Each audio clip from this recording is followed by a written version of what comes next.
भारत में कई ऐसी संस्थाएं हैं जो अलग अलग नामों से परमात्मा प्राप्ति के लिए युक्तियां बताई जाती हैं।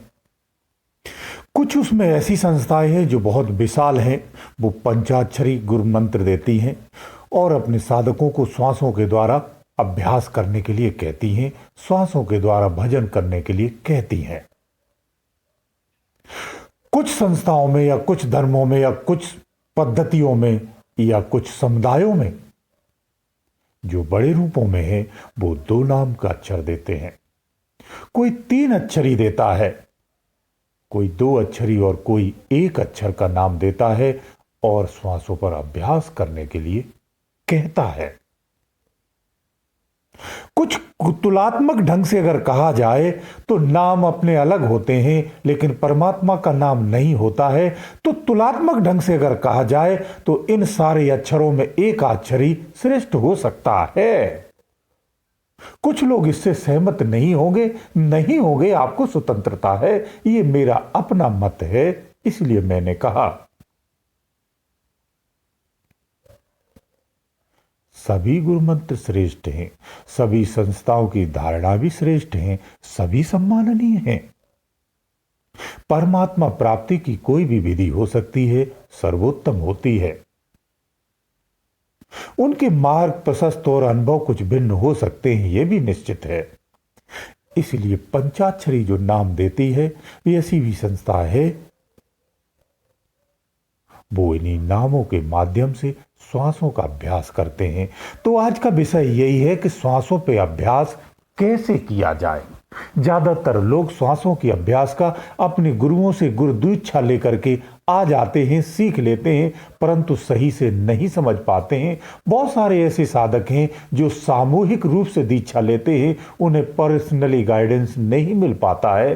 तो श्वासों पे अभ्यास कैसे करना है वो वास्तव में गुरु दीक्षा लेने के बाद भी नहीं समझ पाते हैं कि हमें ये अभ्यास कैसे करना है, ये क्रिया कैसे करनी है। वो दुविधाओं में ही भजन करते रहते हैं। ऐसे साधकों को आज ध्यान से सुनना चाहिए और उनके लिए ये बहुत उपयोगी हो सकता है। सांसों पे अभ्यास अलग अलग अक्षरों का होता है, वो एक भिन्न बात है, लेकिन ये जानना बहुत जरूरी है कि श्वासों पर अभ्यास आखिर करना कैसे है। चाहे आप जब 2 अक्षरी का लेते हो, 3 अक्षरी का हो, 4 अक्षरी का हो, 5 अक्षरी का हो, 6 अक्षरी का हो, 10 अक्षरी का हो, 12 अक्षरी का हो, जितने भी अक्षरी का हो, लेकिन श्वासों पर अभ्यास कैसे करना होता है यह जानना बहुत आवश्यक है। आपको एक चीज और बता दूं, ध्यान से सुनना।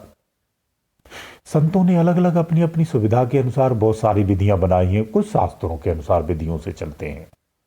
सारी विधियों का मूल एक ही है और सारी विधियां कहीं ना कहीं एक दूसरे से मिलती जुलती होती हैं, कहीं ना कहीं जरूर कनेक्ट होती हैं। इसलिए इन विधियों में आपको भ्रमित नहीं होना है और इन तमाम विधियों को जानकर के अपने आप को दिशा भ्रम नहीं करना है। इसलिए मैं बार बार कहता हूं, विधि सब अच्छी होती हैं, आपकी सुविधा के अनुसार और आपकी जानकारी के अनुसार क्या सरल लगता है उसी विधि को अपना लीजिए।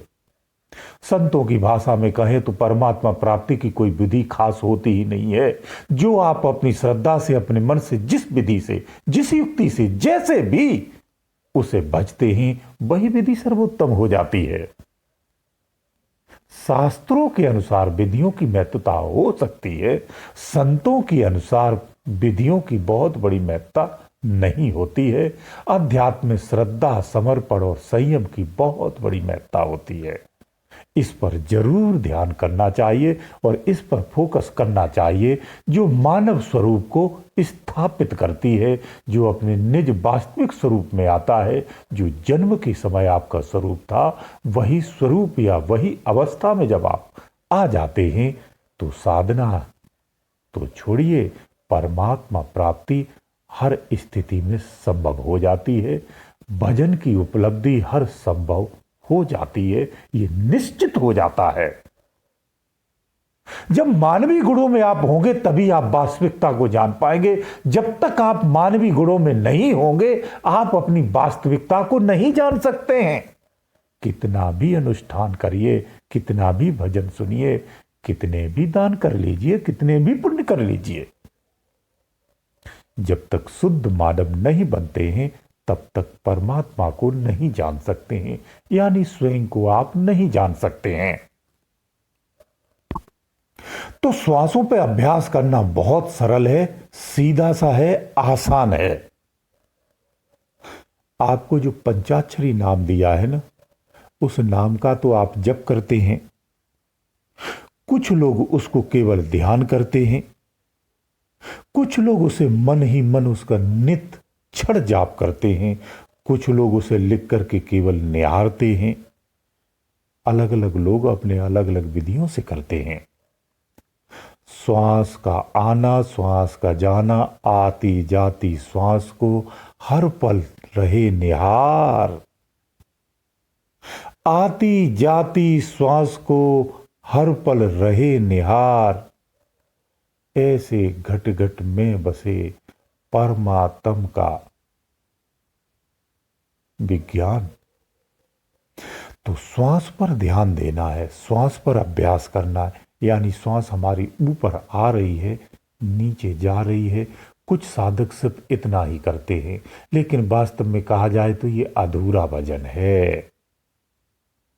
परमात्मा का कोई नाम नहीं है। जो पंचाक्षरी आपको नाम दिया है, जब ये नाम पूर्ण हो जाता है, पक जाता है, इसके उपरांत भी एक और युक्ति मिलती है। जो अंतिम युक्ति होती है वही पूर्ण रूप से लय की स्थिति में जाकर के समर्पित कर देती है। कुछ लोग ओम जैसे शब्दों का भी उच्चारण करते हैं। मैं उन मंत्रों की खुलासा नहीं करूंगा, क्योंकि मुझे सारे मंत्रों का ज्ञात है कि कौन पंथ किस मंत्र को, गुरु मंत्र को अपने साधक को देता है। वो एक मर्यादित चीजें हैं, उसे हम न खोलते हुए ये कहता हूं कि जब आप अभ्यास करते हो तो उन मंत्रों का भी जाप लगातार होना चाहिए। कोई भी श्वास आपकी खाली नहीं जानी चाहिए, ये आप निश्चित करें, और यही आपका नित्य प्रयास होना चाहिए। क्योंकि हर सांस गुजरने के बाद आपका जीवन उतना ही कम होता चला जाता है।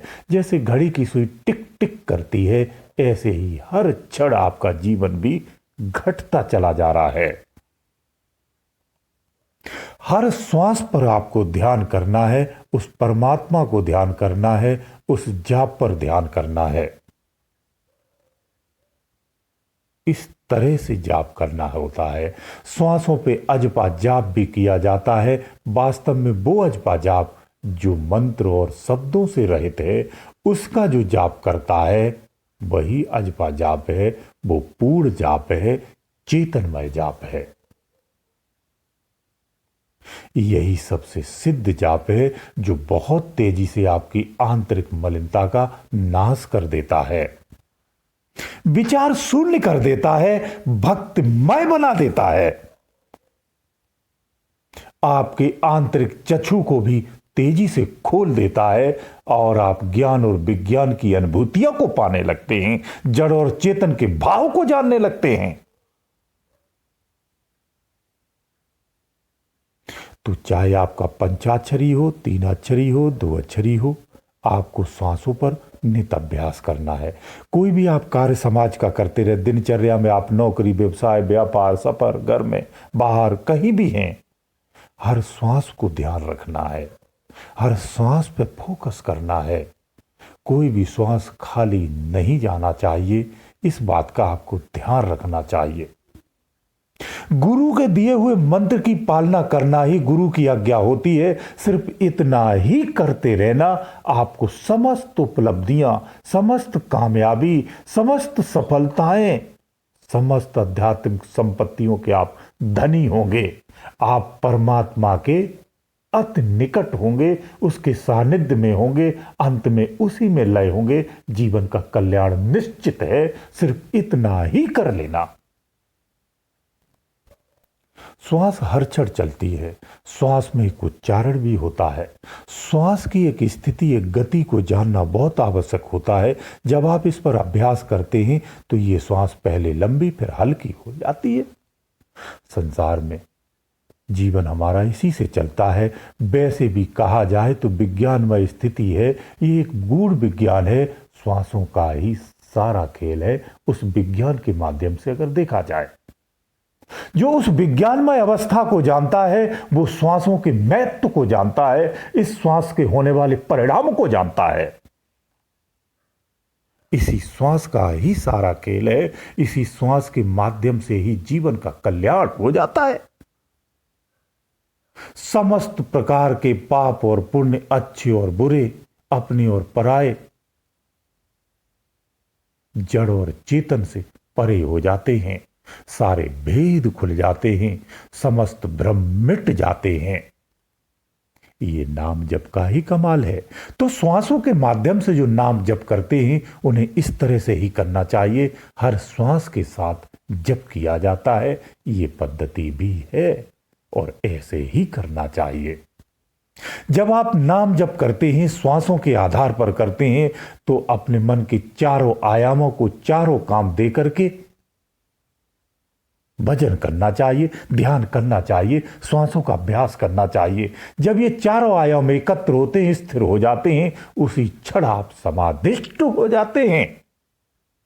ये समाधि की अवस्था होती है और आप उस दुनिया में चले जाते हैं जिस दुनिया में अदृश्य चीजों को देखते हैं, महान विशाल शक्तियों से संपर्क करते हैं। वही आपकी जो वास्तविक दुनिया है उसको समझने और जानने लगते हैं, यानी अपने आप को भी समझने लगते हैं, बड़े बड़े रहस्य को जानने लगते हैं। इसीलिए श्वासों का जप उत्तम जप होता है। ये बहुत कारगर विधि है, बहुत सरल और श्रेष्ठ विधि भी है। श्वासों के जप के माध्यम से शक्ति रूपी जो मलिनताएं आती हैं या रिद्ध सिद्ध रूपी जो मलिनताएं आती हैं वो आपको प्रभावित नहीं करती हैं, वो आपके शरीर में नहीं लगती हैं। श्वासों के माध्यम से आंतरिक मलिनता को नष्ट किया जाता है और हृदय स्वच्छ और पवित्र हो जाता है, तेजमय हो जाता है, संकल्पों रहित हो जाता है, शून्य विचार में हो जाता है, आनंदमय हो जाता है, एकांतमय हो जाता है, स्थिरता में आ जाता है। ये सब सांसों के अभ्यास से होता है। जब पंचाक्षरी आपका पकता है तो फिर इसके अलावा भी, इसके आगे भी एक विशेष युक्ति है। उस मार्ग से जाकर के मुक्ति को प्राप्त करते हैं। कुछ साधकों का खंडन होने के कारण मैं उस विस्तार को खोलना नहीं चाहता हूं। जो पके हुए साधक हैं वो अगर चाहते हैं तो हमसे पूछ सकते हैं, मैं उसे पर्सनली बता सकता हूं। वो अंतिम दीक्षा होती है, वही अंतिम युक्ति होती है जो रूहानी सतगुरु के माध्यम से ही, रूहानी रूप में ही प्राप्त होती है। उसे सशरीर नहीं दिया जाता है। ये गुप्त रहस्य है। इसे इशारे में मैंने कहा है, जो श्रेष्ठ साधक हैं वो इसे समझ सकते हैं।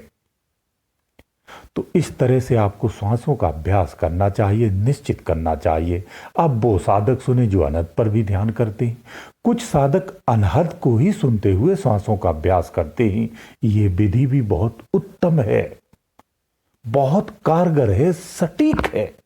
अगर आप ऐसा भी करते हैं तो सिर्फ इतना ही करते रहना और संसार के अब आप अपने समस्त कार्यों को करते रहना, तो भी आपके जीवन का कल्याण हो जाएगा।